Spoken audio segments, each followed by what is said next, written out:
Haleluya. Salam kemenangan iman. Amin saudaraku.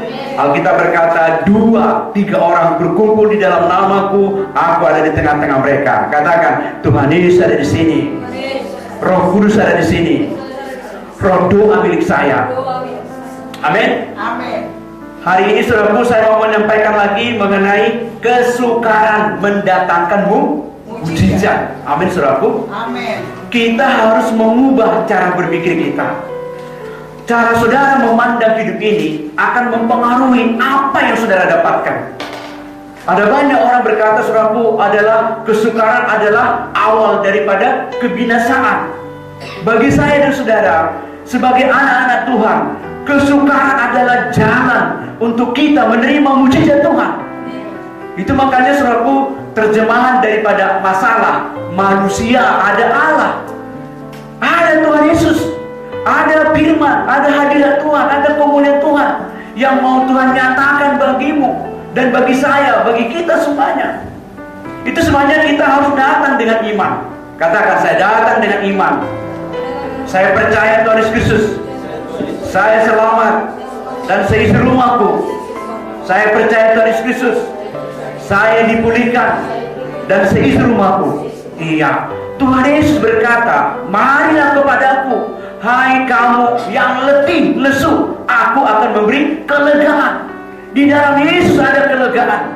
Di dalam Yesus ada sentosa. Amin. Iya. Saudara dikasih, Yesus berkata, akulah jalan, akulah kebenaran dan hidup. Jangan sampai kita ragu. Yesus jalan, Yesus kebenaran, Yesus hidup. Bukankah kita semuanya, saudaraku, mau kepingin, saudaraku, yang terbuka jalan saat tidak ada jalan? Ya, itu hanya kita didapatkan. Kita dapatkan di dalam Tuhan Yesus. Amin, saudaraku. Katakan, di dalam Tuhan Yesus selalu ada solusi, selalu ada jalan keluar. Terima kasih Tuhan. Iya.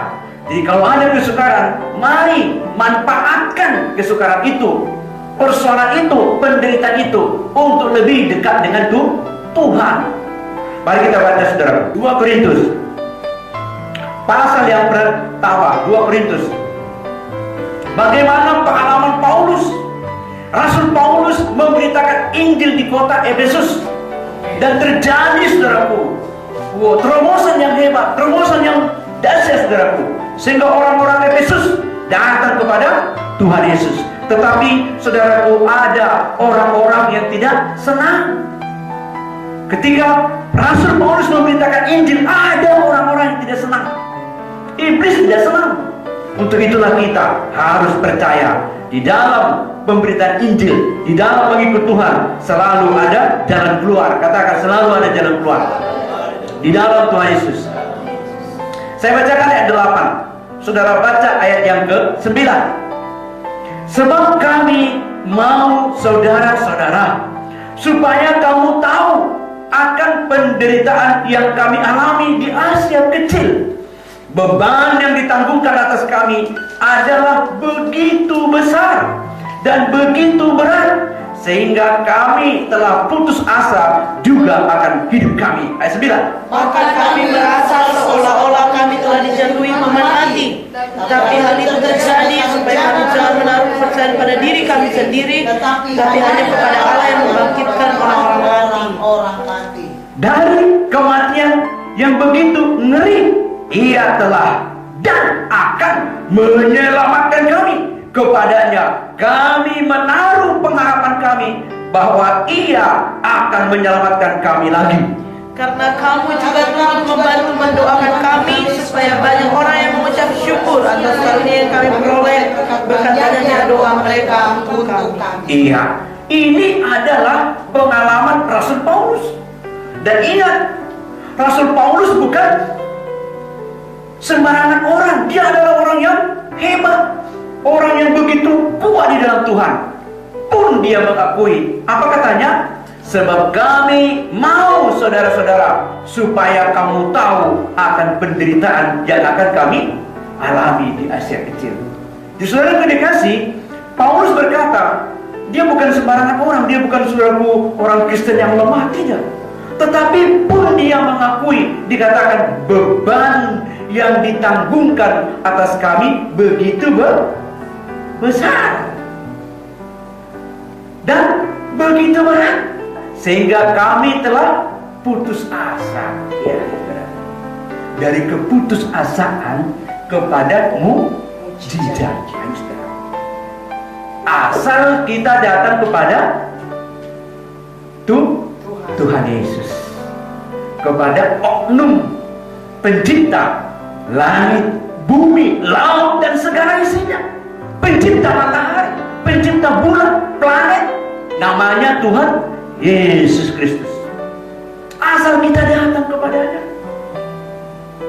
Beban-bebanmu apa? Apa? Penyakitkah? Persoalanmu apa?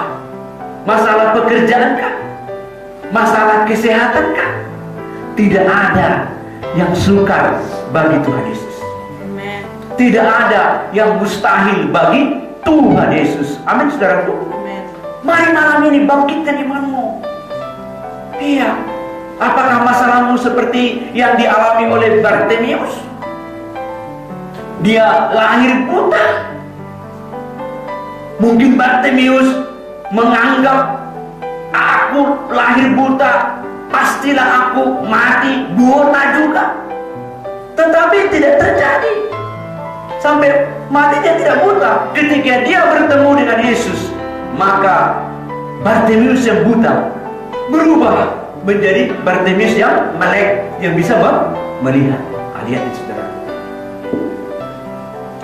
Kalau Bartimeus disayangi oleh Tuhan, demikian Tuhan Yesus menyayangi kita. Amin. Haleluya. Haleluya. Itu sebabnya saudaraku dikasih, jangan sampai kita saudaraku berlelah-lelah tanpa kita mencari Tuhan. Kita berkata dalam Amsal 30, ya Agur bin Yage, aku berlelah karena aku tidak mengenal juru selamat, katanya saudara. Kenal juru selamat. Amen. Kenal juru selamat. Banyak mujizat. Di dalam Tuhan Yesus ada mujizat. Di dalam Tuhan Yesus ada kesembuhan. Makanya ini saudaraku, dikatakan oleh Rasul Paulus, beban yang ditanggungkan atas kami adalah begitu besar dan begitu berat, sehingga kami telah putus asa juga akan hidup kami. Bahkan kami merasa seolah-olah kami telah dijatuhi hukuman mati. Tetapi hal itu terjadi supaya kami jangan menaruh kepercayaan pada diri kami sendiri, tetapi hanya kepada Allah. Katakan, saya taruh harapan saya kepada Tuhan Yesus Kristus, pencipta langit, bumi, laut, dan segala isinya, yang mengasihi saya. Amin, saudaraku. Iya, taruh harapanmu. Ada Tuhan yang menciptakan langit, bumi, laut, dan segala isinya. Namanya Tuhan Yesus Kristus. Amin. Ayat 10, dari kematian yang begitu ngeri, ia telah, lihat ini. Ya, inilah yang dialami oleh Rasul Paulus. Dari kematian yang begitu ngeri, ia artinya Allah Tuhan Yesus telah dan akan menyelamatkan kami. Kepadanya kami menaruh harapan kami bahwa ia akan menyelamatkan kami. Artinya selalu ada solusi. Katakan, saya menaruh harapan saya kepada Tuhan Yesus. Saya akan diselamatkan. Saya akan disembuhkan. Saya akan dilindungi. Amin, saudaraku. Nah ini, saudaraku, inilah pengalaman Rasul Paulus yang perlu kita tiru dan kita imani, supaya dalam masa yang sukar ini, masa pandemik, kita tetap percaya kepada pertolongan Tuhan. Katakan, virus-virus tidak bisa menjamah saya. Virus corona tidak bisa menjamah saya. Dalam nama Tuhan Yesus, demi nama Tuhan Yesus. Amin, saudaraku. Iya. Jadi inilah saudaraku dikasih pengalaman-pengalaman yang perlu kita tiru, yang perlu kita contoh. Bagaimana Rasul Paulus diselamatkan, kita juga diselamatkan. Ayat 11, karena kamu juga turut membantu mendoakan kami. Nah, ini dah saudara, doa itu perlu banyak, memuji itu perlu banyak. Iya, jangan lebih banyak bersungut, jangan lebih banyak mengeluh. mengeluh tidak membawa solusi. Tapi kalau kita memuji, kalau kita berdoa, maka ada solusi. Itu makanya minggu lalu kita sudah dengar juga pengalaman yang lain. Bagaimana saudara Rasul Paulus dicambuk, saudara dikasih, dan dia mengalami berbilur-bilur, maka dimasukkan ke dalam penjara, dikawal dengan ketat. Tetapi Alkitab berkata, Rasul Paulus memuji-muji Tuhan. Katakan, saya harus suka memuji-muji Tuhan. Saya harus suka memuji-muji Tuhan. Ada mujizat dalam setiap pujian yang saya naikkan kepada Tuhan Yesus. Amin, saudaraku. Ada mujizat. Iya. Itu sebabnya sadari apa yang menjadi kelemahan saudaraku. Mungkin saudara pergumulan saudara, kelemahan saudara penyakit, atau masalah ekonomi, atau masalah apa saja saudaraku. Mungkin ada saudaraku yang dari antara kita saja masalahnya pergumulan mengenai games, bisa diubahkan Tuhan kita. Iya. Semua pun kita ini tidak ada yang bebas saudaraku tanpa ada masalah. Semua kita ada pergumulan. Iya. Tapi pergumulan itu adalah tempat kita bertemu dengan Sang Juru Selamat, dengan Tuhan Yesus Kristus. Itu makanya jangan kita berkata, berapa lama lagi begini? Berapa lama lagi begini? Itu biasanya karena sudah bosan. Iya. Ada seorang yang sakit kanker, dia mengalami saudaraku, dia harus mengikuti kemoterapi. Dia berkata, berapa lama lagi begini? Sudah sakit di semua tubuhku. Sudah semuanya orang-orang menjadi apa? Katanya saudaraku. Karena sudah sakit sekali. Tapi kalau kita selalu suka memuji Tuhan, kita akan kuat. Kita akan bahagia. Tuhan, saya rindu bertemu dengan Engkau. Maka kita akan dikuatkan oleh Tuhan. Amin, saudaraku. Iya. Saudara dikasih, Daud berkata, saudara berbaca Mazmur 119 ayat 164.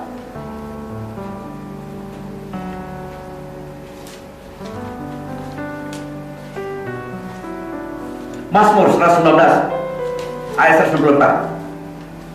7 kali dalam sehari aku memuji-muji Engkau karena hukum-hukum-Mu yang adil. 7 kali dalam sehari. Ini raja. Iya. Iya. Atau bisa dikatakan dia manajer. Ada sini manajer 7 kali dalam sehari. Iya. Dia memuji-muji Tuhan.